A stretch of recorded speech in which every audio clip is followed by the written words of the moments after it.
अस्सलाम वालेकुम स्टूडेंट। आज हम Lenz law of electromagnetic induction पढ़ेंगे। जैसे कि फेराडे ने कहा था कि जब भी हम मैग्नेटिक फील्ड को चेंज करते हैं तो इसके अंदर इंड्यूस करंट प्रोड्यूस होता है। यही बात लेंज ने कहा है, जब भी हम मैग्नेटिक फील्ड प्रोड्यूस होती है जब भी by induce current oppose the original magnetic field, ये हमेशा ओरिजिनल मैग्नेटिक फील्ड को अपोज करती है। जैसे यहाँ पे हमने कॉइल थी, इसके पास अगर मैग्नेट को लेके जाएंगे तो मैग्नेटिक फ्लक्स जब इस कॉइल में से पास होंगे तो इसके अंदर एक करंट इंड्यूस होगा जिसकी वजह से मैग्नेटिक फील्ड प्रोड्यूस होगी। अब ये करंट जो है वो इस फील्ड को, इस मैग्नेटिक फ्लक्स को रिड्यूस करना चाहेगा, इसको अपोज करेगा। ये किस तरह इसको अपोज करेगा?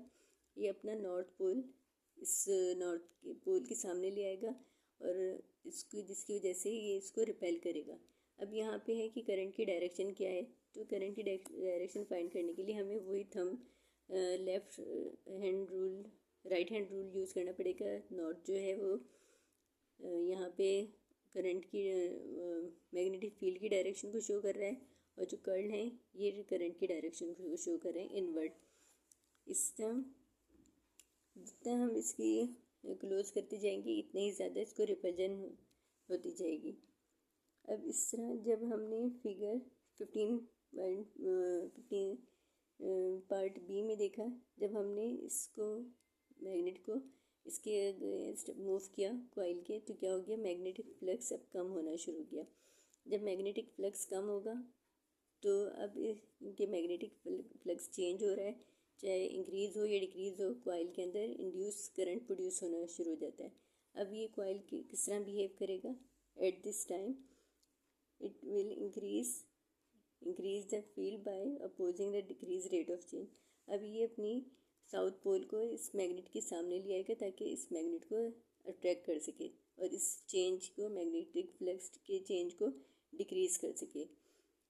तो जब भी हम मैग्नेटिक फ्लक्स चाहे इनवर्ड लेकर आए मैग्नेट को या आउटवर्ड लेके जाएं, इस चेंज की वजह से करंट इंड्यूस होता है इसमें, और मैग्नेटिक फील्ड इस करंट की चेंज होने की वजह से जो प्रोड्यूस होती है वो इसको अपोज करती है।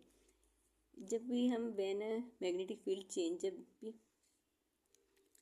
भी हम मैग्नेटिक फील्ड प्रोड्यूस कर रहे होते हैं, इंड्यूस करंट की डायरेक्शन क्या होगी? हमेशा मैग्नेटिक फील्ड के अपोजिट डायरेक्शन में होगी, जिसकी वजह से ये माइनस